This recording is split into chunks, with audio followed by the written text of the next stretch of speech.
Hi everyone, good evening. Good evening ma'am. Good evening. आवाज येतोय सर्वांना? आवाज हो. येतोय सर्वांना? स्क्रीन दिसतंय? हो. ओके. नो. हो मॅम. दिसत? हो मॅम दिसतंय. दिसेल आता ज्यांना नाही दिसत. कसा गेला पेपर आजचा? मॅम सोपा गेला. सोपा गेला. कोणता जास्त सोपा गेला, मराठी, गणित की इंग्रजी बुद्धिमत्ता? सर्वात सोपा कोणता गेला? इंग्लिश मराठी बुद्धिमत्ता. मराठी गणित. ओके, मराठी. मराठी इंग्रजी बुद्धिमत्ता. बरं बरं, चालेल. बरं, माझ्याकडे हा ए सेट आहे पहा. आता मुलांनी जसे फोटो पाठवले त्यानुसार मी पीडीएफ तयार केली. ही ए सेट आहे. मॅम सगळे आहेत. हा, बोल ना. हम्म. बरं, आता हे सगळे गेले मॅम. हा, आपण थोडस फास्ट घेऊयात आणि सर्वच प्रश्न घेऊयात. मराठीचे डायरेक्ट उत्तर सांगते, चालेल ना? आता प्रश्न तर सर्वांनी पाहिलेले आहेत. हो. सर्वांना. हो चालेल. हो मॅम चालेल. ओके, चालेल. बरं, थोड्या वेळासाठी सर्वांचे माईक म्यूट आहेत.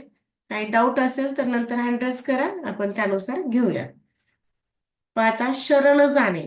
आता इथे काय सांगितलं की योग्य वाक्प्रचार आपल्याला असंच निवडायचं. शरण जाणे म्हणजेच काय होतं? नाक घासणे. नाक घासणे म्हणजे शरण जाणे होतं. आता इथे शब्द होतो गरजवंत तयार. मग गरजवंत मध्ये आपल्याला काय सांगितलं? शेवटचं अक्षर. गरजवंत मध्ये शेवटचं अक्षर त असतं, म्हणजे पर्याय क्रमांक 2. त्यानंतर पुढचा प्रश्न आहे, कविताच्या धावण्याच्या गतीकडे विजेंद्र सिंग यांनी लक्ष पुरवले आणि त्याची प्रचिती म्हणजेच कविताचे यश. तर इथे जो अधोरेखित केलेला शब्द आहे त्याचा समानार्थी शब्द आहे अनुभव, पर्याय 1. त्यानंतर पुढचा प्रश्न आहे, आता हे भरायचंय पहा, हे रकाने भरायचेत. मग पर्याय क्रमांक 3 जर ठेवला तर आरास शब्द, आरती, त्यानंतर आसन आणि आरंभ.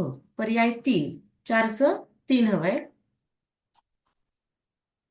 त्यानंतर प्रश्न क्रमांक 5 पहा, काटे केतकीच्या झाडात जन्मला केवडा या ओवीची रचना ही संत शेख मोहम्मद यांनी केलेली आहे. त्यानंतर 6 नंबर पहा, यामध्ये जर क्रम न लावला तर याच्यामध्ये उतरण हा शब्द एकदम मधोमध येतो, म्हणजे 3ऱ्या क्रमांकापर्यंतच क्रम लावायचा होता. चढता लावा किंवा उतरता लावा, आपल्याला मधला पाहिजे होता. मग उत्कृष्ट हा याच्यामध्ये 1 नंबर होता. उत्कृष्ट नंतर मग इथे 3 नंबर हवाय ना आपल्याला, 3 नंबर. त्यानंतर उत्तेजन हे 2 नंबर आणि उतरण हे 3 नंबर, म्हणजे उतरण पर्याय क्रमांक 4. त्यानंतर प्रश्न क्रमांक 7. आता इथे अलंकारिक नसलेला शब्द, कंस मामा, नारद मुनी आणि बहिणाबाई हे अलंकारिक शब्द आहेत पहा. म्हणजे कळ लावत फिरणारा, भांडण लावणारा म्हणजे नारद मुनी. खूप खडूस असेल एखादा तर आपण म्हणतो काय, कंस मामा आहेस रे. मग हे अहिल्याबाई असं काही एक नाव नाहीये, म्हणजे अलंकारिक शब्द तो नाही. आता अलंकारिक शब्द बऱ्यापैकी सर्वांना माहित आहेत कशाला म्हणायचं. बरं, तोंडातोंडी चालत आलेली गोष्ट म्हणजे ही दंतकथा असते. प्राणी आणि त्यांचा निवारा बाकी सर्वांचं बरोबर आहे. वाघाची जाळी असते, सिंहाची गुहा असते, ते सिंहाची जाळी दिली आहे पहा, म्हणून पर्याय 3 आहे. त्यानंतर प्रश्न क्रमांक 10. इंटरनेट म्हणजे आंतरजाल असतं, वेब म्हणजे नाही. इथे हे चुकीचं आहे. त्यानंतर पुढचा प्रश्न पाहूया. 1 मिनिट. पुढचा प्रश्न पहा.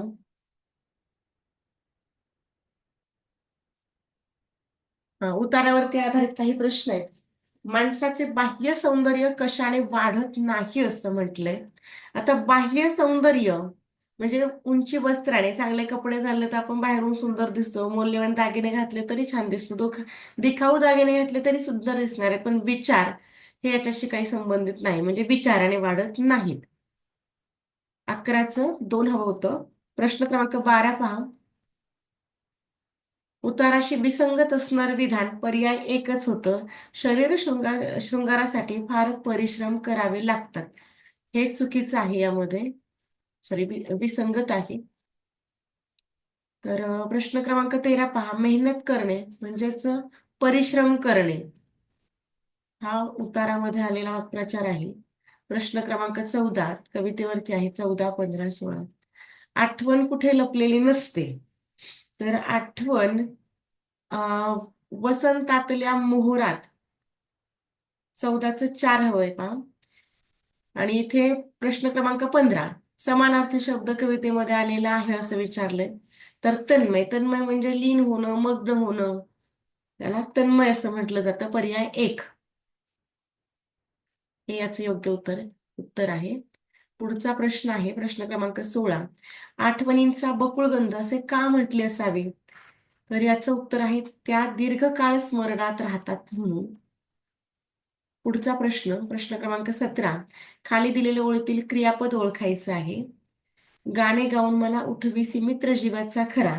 यामध्ये 17चं 1 उठविसी हे योग्य क्रियापद आहे.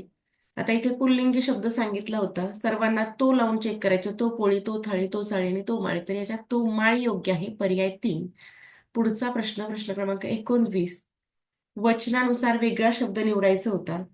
तर वचनानुसार वेगळा शब्द आहे देव. पुढचा प्रश्न क्रमांक 4. खो खोच्या आजच्या सामन्यात मानसीचा धाकटा मुलगा चांगलाच खेळला. तर यामध्ये उद्देश ओळखायचा आहे. उद्देश म्हणजे आपण ज्याच्याबद्दल बोलतो तो उद्देश असतो. मग यामध्ये मानसीचा धाकटा मुलगा हा उद्देश आहे. पर्याय 2. पुढचा प्रश्न क्रमांक 21. पुढे दिलेल्या शब्दामध्ये एकूण किती अशुद्ध शब्द आहेत. तर यामध्ये अशुद्ध शब्द पहा. क्रीडा महोत्सव हा चुकलेला आहे. त्यानंतर दूरचित्रवाणी, ग्रामगीता, खंजिरी आणि निरीक्षण असे 5 शब्द चुकलेले आहेत. पर्याय 1. प्रश्न क्रमांक 22 ते 24 हे परिच्छेदावरती आहेत. जत्रेसाठी गावगावचे नामवंत मल्ल आले होते. आता इथे हे व्यवस्थित वाचलं. 3ही परिच्छेद जर व्यवस्थित वाचले की यामध्येच उत्तर आपल्याला पाहायला मिळतं. त्यांचं काय असतं पहा. 23 त्यांचं असेल द्वंद्व. आता मल्ल जे आहेत कुस्ती म्हणजे दोघांमध्ये खेळली जाते. द्वंद्व म्हणजे युद्ध पण आहे पण दोघांमध्ये जे खेळलं जातं त्याला दोघांमधलं युद्ध किंवा कुस्ती असं म्हटलं जातं. मग हे द्वंद्व पाहण्यासाठी लोकांनी तोबा गर्दी केली होती. प्रत्येकाची पिळदार काय असते शरीरयष्टी प्रेक्षकांचं लक्ष वेधून घेत होती. पर्याय 2 आलं याचं. पुढचा प्रश्न. आता इथे काही शब्द दिलेले आहेत तर त्यापासून अर्थपूर्ण असं म्हण तयार करायचे. तर याची म्हण होणार आहे दिव्याखाली अंधार. दिव्याखाली अंधार अशी याची योग्य म्हण तयार होते. दिव्याखाली अंधार म्हणजेच मोठ्या माणसात देखील दोष आढळतात. हे झाले मराठीमधले प्रश्न. आता पुढचा प्रश्न आहे पहा. 23 किलो 500 ग्रॅम आणि 21 किलो 750 ग्रॅम यांची फक्त बेरीज करायची होती. आता ही ओरली निघते. तर यांची जर ओरली जरी बेरीज केली तरी पाहता या प्रकारे बेरीज 45 किलो 250 या प्रकारे करा किंवा 21 किलो 750 ग्रॅम. बोला विराजचं काय म्हणणं आहे. विराज माईक ऑन आहे. यांची बेरीज केली तर पर्याय 1. मराठीचा माझा एक प्रश्न होता. हा कोणता. बोल ना विराज कोणता होता.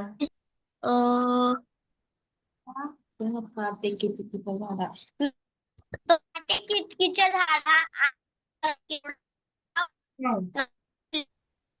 हा तो जो अभंग आहे तो शेख मोहम्मद यांचा आहे.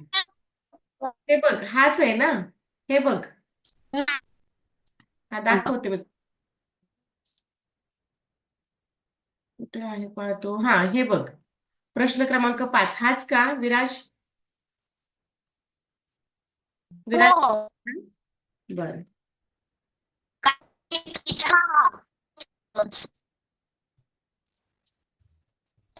हा याचा पर्याय क्रमांक 2 आहे.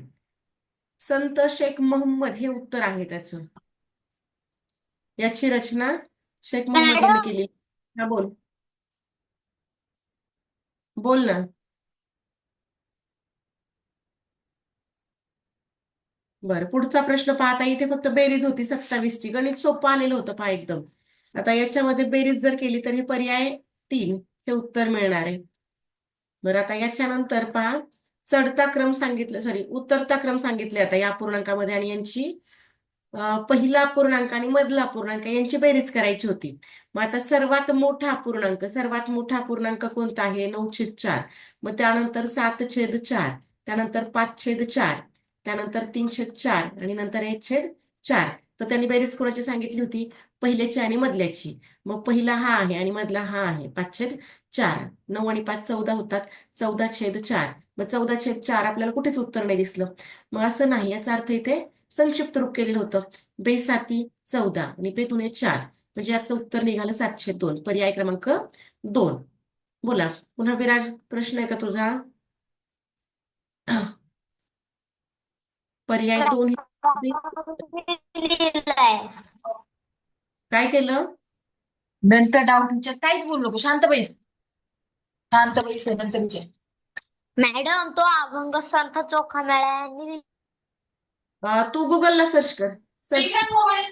करतो एकदा. विराज तू सर्च कर.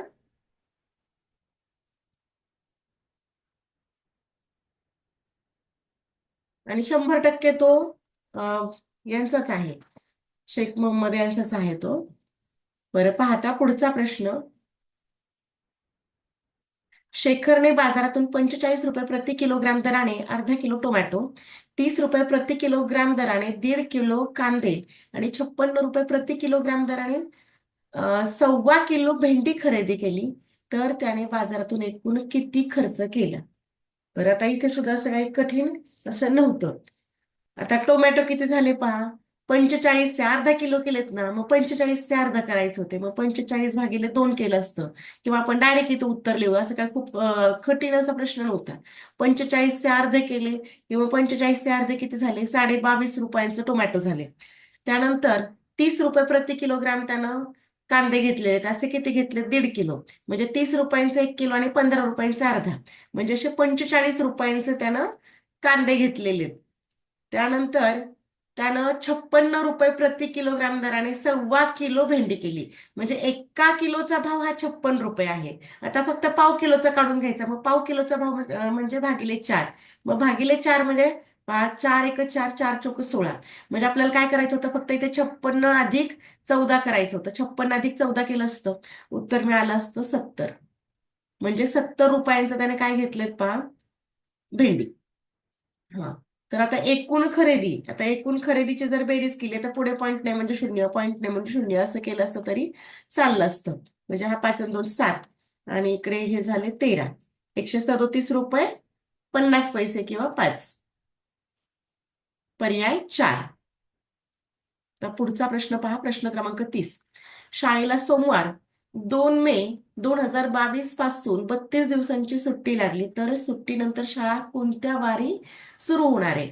आता 2 मे पासून धरली, मे मध्ये 31 दिवस असतात.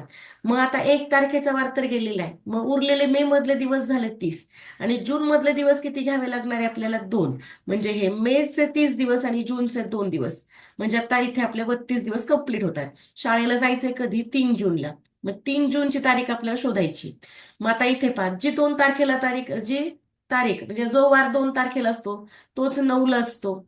जसा 1 8, आता हे पाठ केलं की नाही, 1ला 8ला 15ला 22ला आणि 29ला या ज्या तारखा असतात. मग तसंच 2 तारखेला जो वार आहे तोच 9 तारखेला आहे, तोच 16ला आहे, तोच 23ला आहे आणि तोच 30 तारखेला आहे.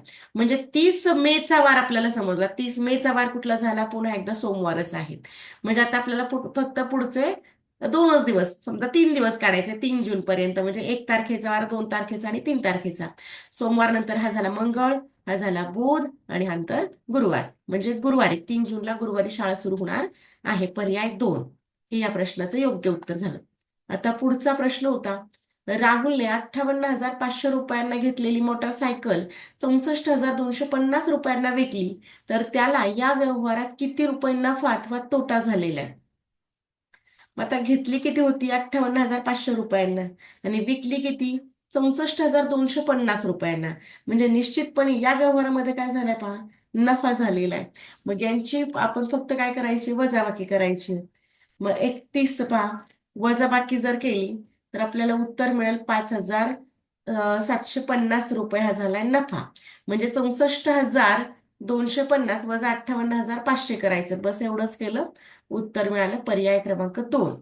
पुढे प्रश्न आहे, प्रश्न क्रमांक 32. इष्टिका चितीला अनुक्रमे किती पृष्ठ आणि किती कडा असतात? पृष्ठ असतात 6 आणि कडा असतात 12. इष्टिकेचे बिलाई सारखे असतात, घनालाही सारखे असतात. म्हणजे पर्याय क्रमांक 1. आता इथे पुढचा प्रश्न आहे, प्रश्न क्रमांक 33. मग 33 मध्ये आपल्याला काय करायचंय, याप्रमाणे नंबर टाकायचे A, B, C, D, E, F. यानुसार जर आपण त्रिकोण मोजत गेले, एक A नावाचा, B नावाचा, त्यानंतर D नावाचा, E नावाचा, म्हणजे असं आणि पुन्हा दोघांचा, पुन्हा या दोघांचा, असं दोघा तिघांचा सर्वांचा जर एकत्र करत गेला तर आपल्याला एकूण 13 त्रिकोण मिळतात. आज आपल्याला सर्वच प्रश्न कव्हर करायचे म्हणून थोडा फास्ट घेते. जिथे जिथे प्रश्न कठीण वाटण्यासारखा आहे तिथे तुम्हाला एकदम व्यवस्थित सोडवून देते, कारण असं काही खूप कठीण असं नाहीये हा पेपर. दर साल दर शेकडा 8 दराने 3,500 रुपयांचे 2 वर्षांचे सरळ व्याज किती? आता सरळ व्याजाचं सूत्र आहे पहा, म द क म्हणजे मुद्दल, दर आणि कालावधी यांचा करायचा गुणाकार आणि छेदामध्ये ठेवायचे 100. म्हणजे आपल्याला मिळतो हा सरळ व्याज. मग आता इथे सरळ व्याजच काढायचं होतं. 3,500 आपली मुद्दल आहे, दर आहे 8% आणि 2 वर्षांचं सरळ व्याज काढायचं आहे, छेदामध्ये 100. मग इकडे 35 गुणिले 8 दुणे 16 म्हणजे 35 गुणिले 16 करायचंय. 35 गुणिले 16 केलं तर आपल्याला उत्तर मिळेल 260. पर्याय क्रमांक 560. पर्याय क्रमांक 2. पुढचा प्रश्न पाहूयात. आता या माहितीवरून आपल्याला प्रश्न सोडवायचे आहेत. एक चित्र म्हणजे 4 पक्षी आहेत. पोपटांची संख्या सुतार पक्षाच्या संख्येच्या किती जास्त आहे?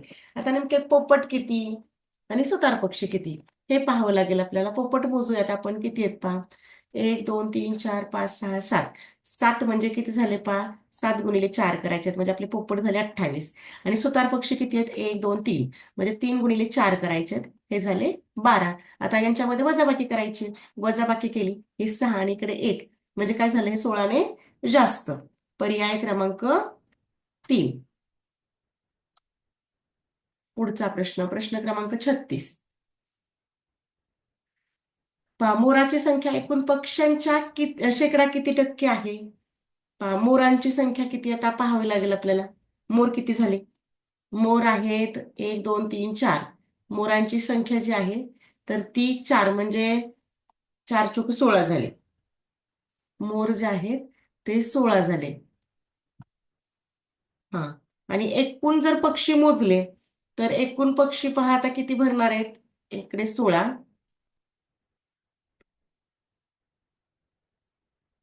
एकूण पक्षी 20 गुणिले 4 म्हणजे 80 झाले पहा.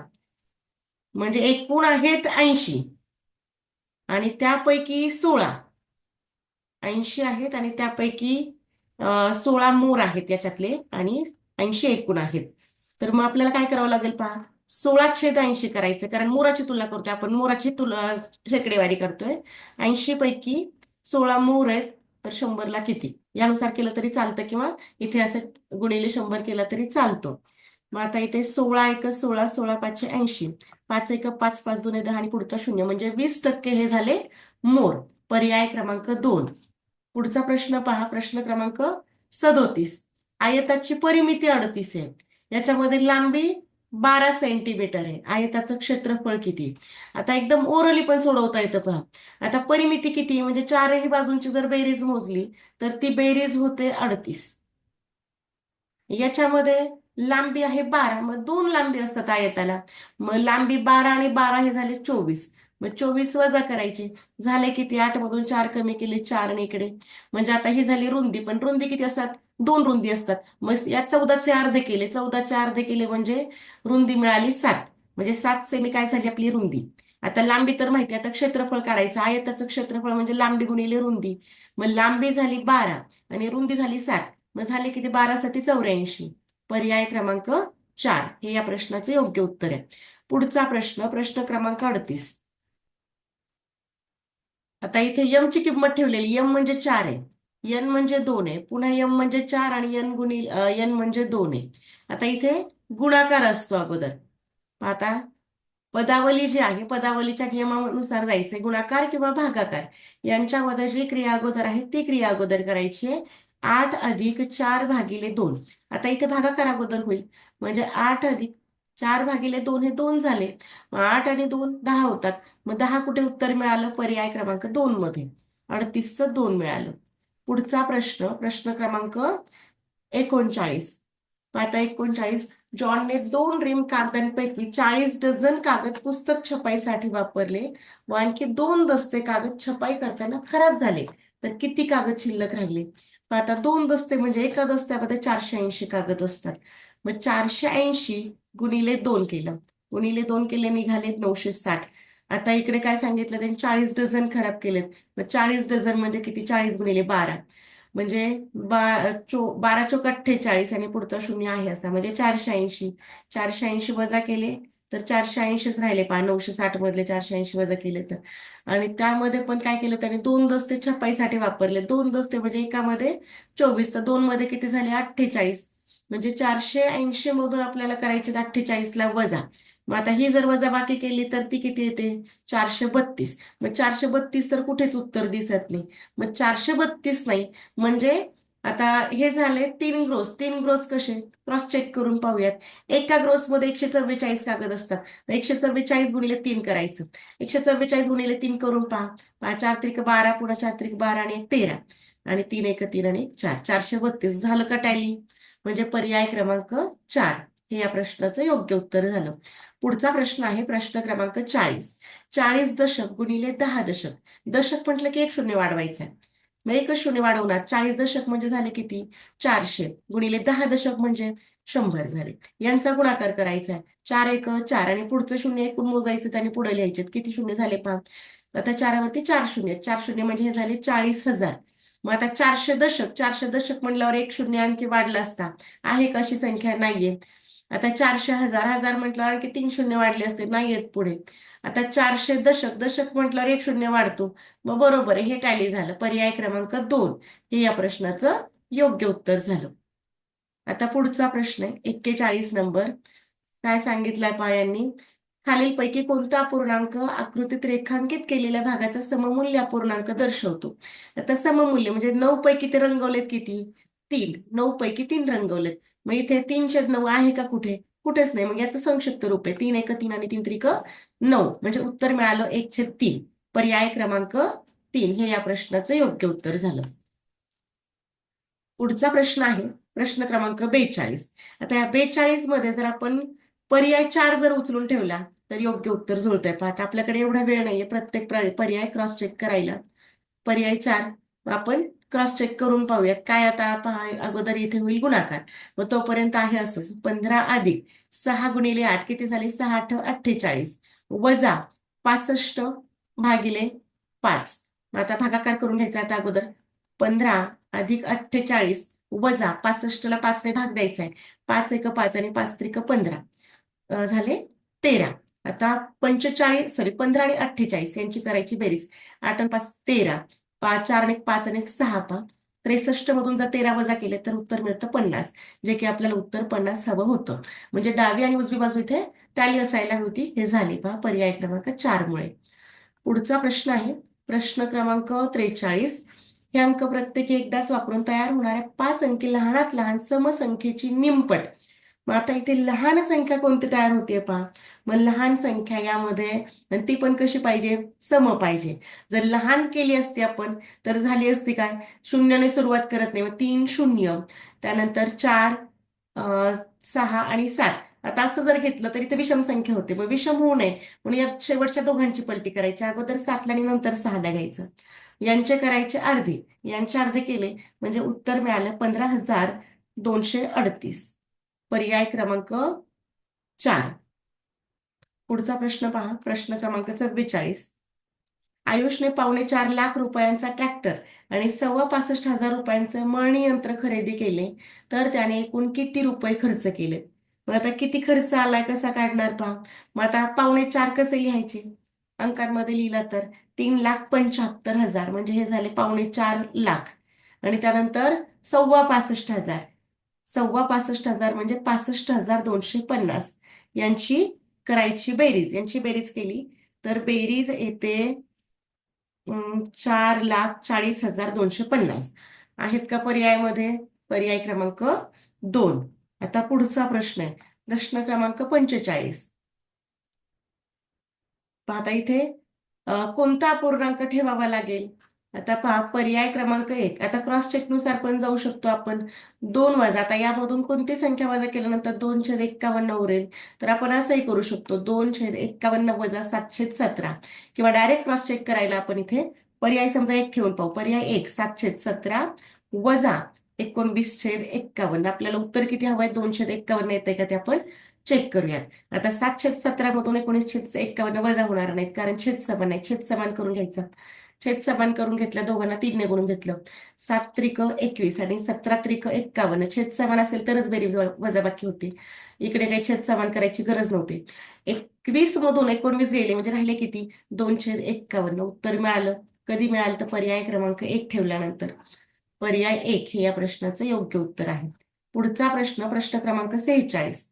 सई दररोज 112 मीटर बाजू असलेल्या चौरसाकृती बागेला 5 फेऱ्या मारते तर सई दररोज किती अंतर चालते.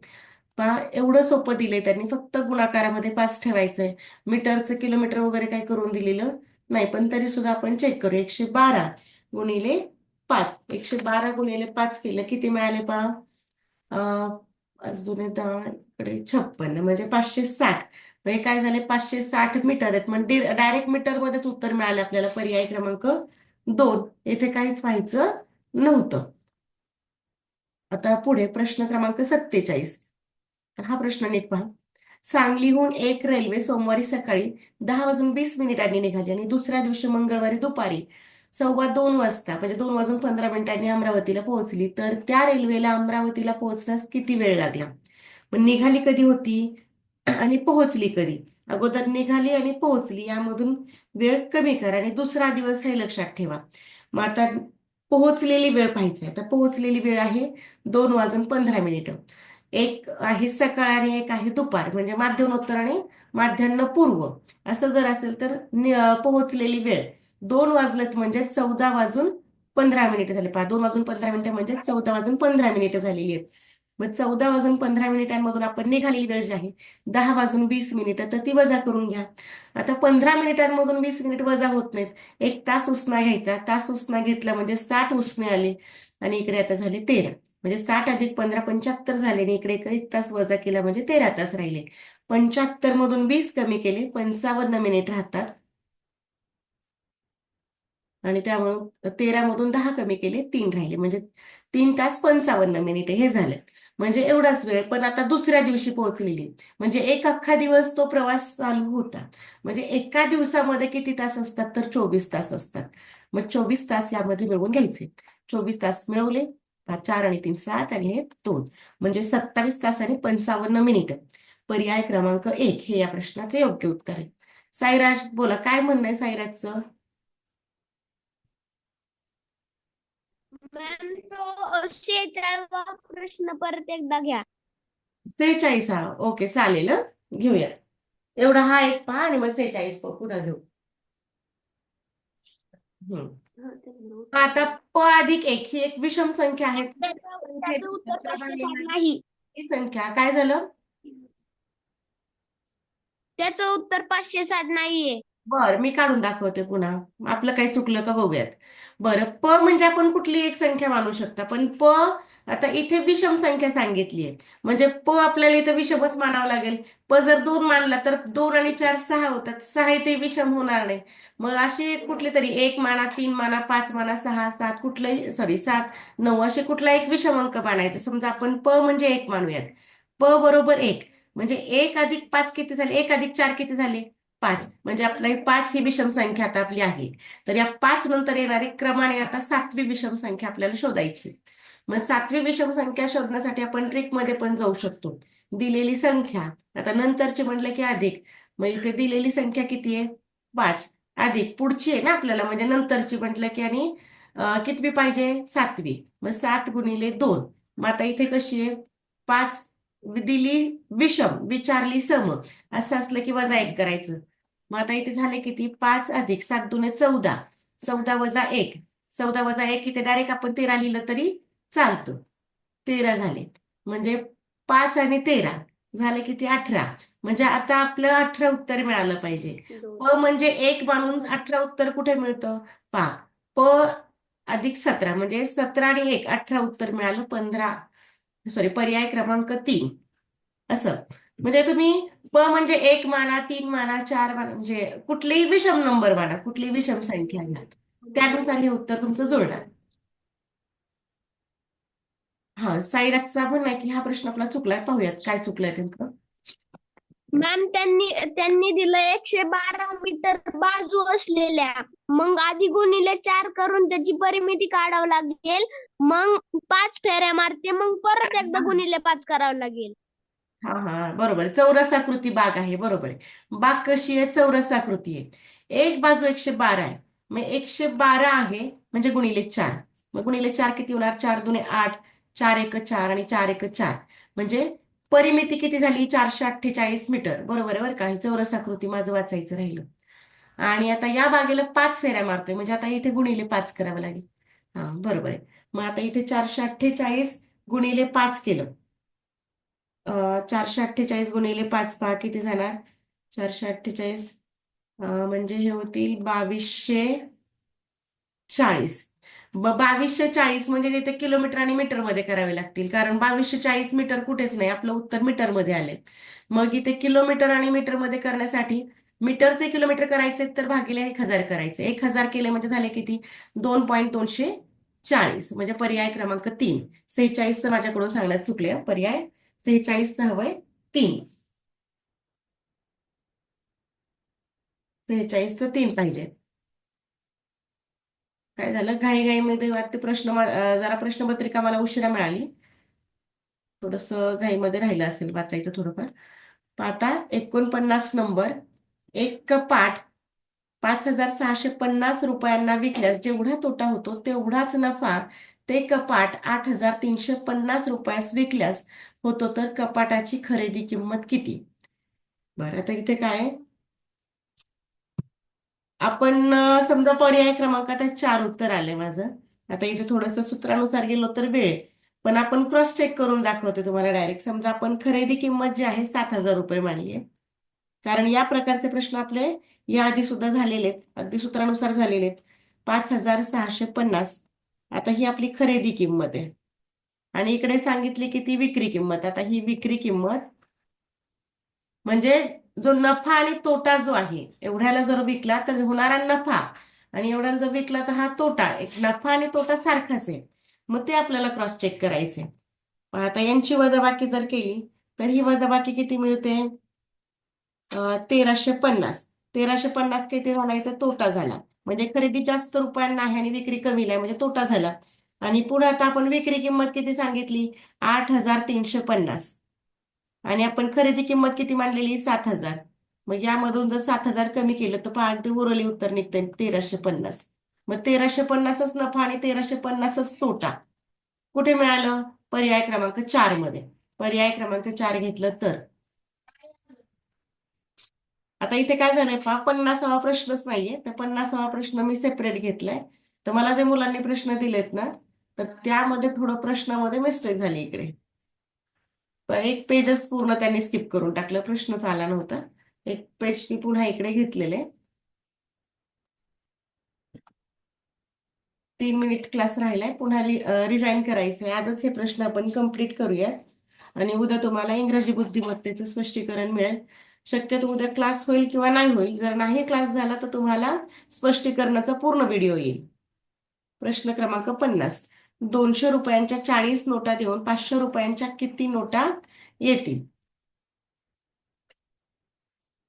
आता जर 200 रुपयांच्या 40 नोटा दिल्या 200 गुणिले 40 4 दुने 8 शून्य शून्य आणि इकडे 8000 म्हणजे आता इथे 5000च्या 500च्या नोटा किती पाहिजेत मग 500 भागिले 500 करा शून्य शून्य 5 एक 5 आणि 5 सख 30 म्हणजे 16. पर्याय क्रमांक 1 हे या प्रश्नाचे योग्य उत्तर झालं. आता प्रश्न क्रमांक 51, खालीलपैकी कोणती संख्या 17ने विभाज्य नाही? आता थोडंसं 17च्या पाड्यामध्ये, आता 17ची तर काही कसोटी नाहीये, पण इथे 17च्या पाड्यातल्या संख्या आहे, कारण 3 अंकी संख्या. 17चा पाडा पाहिलं की आपल्याला कळणार आहे, किंवा 17ने भाग देऊन पहा. पर्याय क्रमांक 3 ही या पाड्यामध्ये नाहीये. आता पुढचा प्रश्न आहे, प्रश्न क्रमांक 52. श्यामरावांनी दुकानातून 1485 रुपयांना किराणा घेतला. त्यांनी दुकानदाराला 5 रुपये, 10 रुपये, 50 रुपये आणि 100 रुपयांच्या समान नोटा देऊन बिलाची नेमकी रक्कम दिली. तर श्यामरावांनी दुकानदाराला एकूण किती नोटा दिल्या? आता या नोटा समानच आहेत. अशा समान नोटा आहेत ना, तर मग इथे काय करायचं, एकूण रक्कम किती होती? 1485 रुपयांचा किराणा घेतला. मग यामध्ये या सर्वांचीच बेरीज करायची. 5, 10 म्हणजे 5 अधिक 10 अधिक 50 अधिक 100, या सर्वांची बेरीज करायची आणि भागाकार करायचा आहे. 100 आणि 50 150, 160 आणि हे 5 65 म्हणजे 165. 1485 भागिले 165. आता 165ला जर भाग दिला, 1485 भागिले 165 जर केलं तर उत्तर मिळेल 9. आता हा भागाकार मी डायरेक्ट केलाय, थोडं वेळ राहिलाय फक्त. तर 9 म्हणजे प्रत्येकी 9 नोटा झाल्या. म्हणजे 5 रुपयांच्या 9 नोटा, 10 रुपयांच्या 9 नोटा, 20 रुपये, 50 रुपयांच्या 9. किती प्रकारच्या नोटा आहेत? 1 2 3 4 म्हणजे 9 गुणिले 4, 4 9 36 म्हणजे अशा त्यांनी 36 नोटा दिल्या. एकूण नोटा विचारल्यात त्यांनी, मग एकूण नोटा किती झाल्या? 52चं आलं 3. पर्याय क्रमांक 3. पुढचा प्रश्न आहे, प्रश्न क्रमांक 53. मध्येच लिंक थांबेल, या प्रश्नानंतर लगेच रिजॉईन करा. एका संख्येला 25ने भागल्यास भागाकार 26 येतो व बाकी 2 उरते. जर त्याच संख्येने 30ला गुणल्यास भागाकार व बाकी अनुक्रमे किती येईल? आता हे जर क्रॉस चेक करून पाहिलं तर इथे मिळेल आपल्याला हे पर्याय क्रमांक 3. आता पुढचा प्रश्न आहे, प्रश्न क्रमांक 54. खालीलपैकी कोणत्या अपूर्णांकाचे पूर्णांकयुक्त अपूर्णांकात रूपांतर 3.5/7 होईल?